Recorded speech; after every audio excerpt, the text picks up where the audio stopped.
नमस्कार शेतकरी मित्रांनो, मी अनुप फाळके. अनुभव शेतकरी मित्रांचे आपल्या यूट्यूब चॅनलवर स्वागत करतो आहे. हे चॅनल फक्त माझं नसून आपल्या सगळ्या शेतकरी मित्रांचं आहे. कारण आपण तुम्ही सुद्धा याच्यावर आपल्याला आमची माहिती देता, तुमचे अनुभव सांगता, त्या माहिती सुद्धा आम्ही लोकांपर्यंत पुरवतो. म्हणून हे चॅनल माझं एकट्याचं नसून आपण सगळे शेतकरी मित्रांचं आहे. आज आपण बघूया की तूर पीक आल्यावर तूर जेव्हा आपलं फुलोरा अवस्थेत असते तेव्हा आपण कुठल्या कुठल्या चुक्या केल्या नाही पाहिजे. आणि विशेष म्हणजे आपण शेतकरी मित्र काय करतो की 3 चुका ज्या अशा महत्त्वाच्या आहे त्या आपण बरोबर करतो. आणि बऱ्याचशा शेतकऱ्यांना माहिती असते, बऱ्याच शेतकऱ्यांना माहित नाही. ज्या शेतकऱ्यांना माहित नाही ते जास्ती चुका करतात. पण बऱ्याचशा शेतकऱ्यांना आजकाल नॉलेज आहे त्याच्यामुळे ते करत नाही. तरी पण एक माहिती करून देण्यासाठी मी सांगतोय, जो अनुभव मला आलेला आहे तो. तर सगळ्यात आधी तर एक महत्वाची की आता तुम्ही बघू शकता ही फुलोरा अवस्थेत आलेलं आहे. जवळपास 50-60% फुलोरा अवस्थेत आलेलं आहे हे पीक. आणि जवळपास अंतर 8 फुटाचं आहे याचं. आणि किती सुंदर पीक आलेलं आहे तुम्ही बघू शकता. जे तुम्ही शेतकरी मित्रांचे अनुभव, काही मला अनुभव मिळतात त्याचेच प्रयोग करून हे तूर नियंत्रण केलेलं आहे सगळं. तर सगळ्यात आधीची चूक म्हणजे अशी की आपण या वातावरणात जेव्हा तूर फुलोरा अवस्थेत असते तेव्हा ढगाळ वातावरण किंवा धुयार पडणे हे नेहमी बघतो. तर त्याच्यामुळे काय होते, धुयार झाल्यामुळे एक बुरशी तयार होते, फंगस तयार होते याच्यावर. आणि फुलाची गळना पुष्कळ होते. पुष्कळचं फुल असं गळून जातं आपलं. त्याच्यामुळे काय होतं की फळधारणा कमी होते, म्हणजे शेंगा कमी येतात. आणि शेंगा कमी आल्या तर आपल्या आपच उत्पन्न कमी येईल.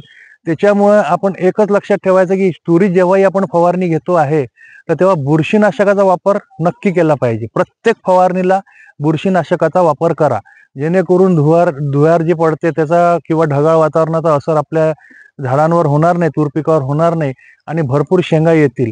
तर आता जवळपास कसं घ्यायचे, कोणते कोणते बुरशीनाशक घ्यायचे, तर एक तुम्हाला बरेचसे माहिती आहे, पण तरी पण मी 1-2 बुरशीनाशक असे सांगतोय की जसं नेटिव्ह असते किंवा रेड्युमिल गोल्ड असते, कसोटी असते, असे बुरशीनाशक आपल्याला घ्यायचे आहे. तर ही एक झाली एक चूक की आपण बुरशीनाशक प्रत्येक फवारणीत घेत नाही. दुसरी चूक म्हणजे अशी की फुलोरा अवस्थेत असताना आपण तुरीला पाणी देऊ नये.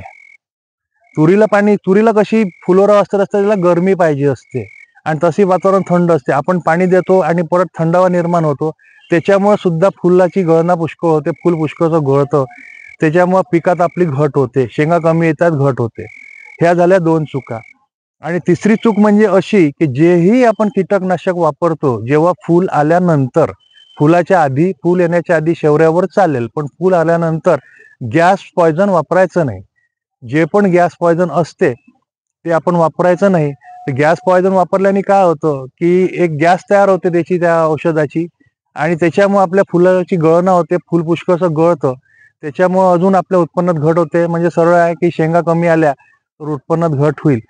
तर म्हणून ह्या 3 चुका न करता तुरीचं उत्पन्न घ्यायचं आहे. या तुम्ही तिन्ही गोष्टी लक्षात ठेवा आणि याचे रिझल्ट तुम्हाला कसे मिळते यावर्षी हे मला नक्की कॉमेंटमध्ये सांगा. आणि तुमच्याजवळ काही असे अनुभव असतील तर मला नक्की कळवा. आम्ही तुमचे अनुभव सुद्धा शेतकरी मित्रांपर्यंत पोहोचवू. आपला पूर्ण शेतकरी मित्र हा समृद्ध व्हावा हीच आमची आशा असते नेहमी. त्यामुळेच जे पण आम्ही करतो ते तुमच्यापर्यंत पोहोचवण्याचा प्रयत्न करतो आपल्या शेतकरी मित्रांच्या माध्यमातून. काही माझे अनुभव, काही तुम्ही शेतकरी मित्रांचे अनुभव. माहिती आवडली असेल तर चॅनलला नक्की सबस्क्राईब करा, लाईक करा, शेअर करा, कॉमेंट करा. आणि परत एकदा सांगतो, तुमचं आपलं स्वतःचं चॅनल आहे. माझं चॅनल समजू नका, हे तुमचं आपल्या सगळ्या शेतकरी मित्रांचं चॅनल आहे. म्हणून सबस्क्राईब करायला विसरू नका. धन्यवाद.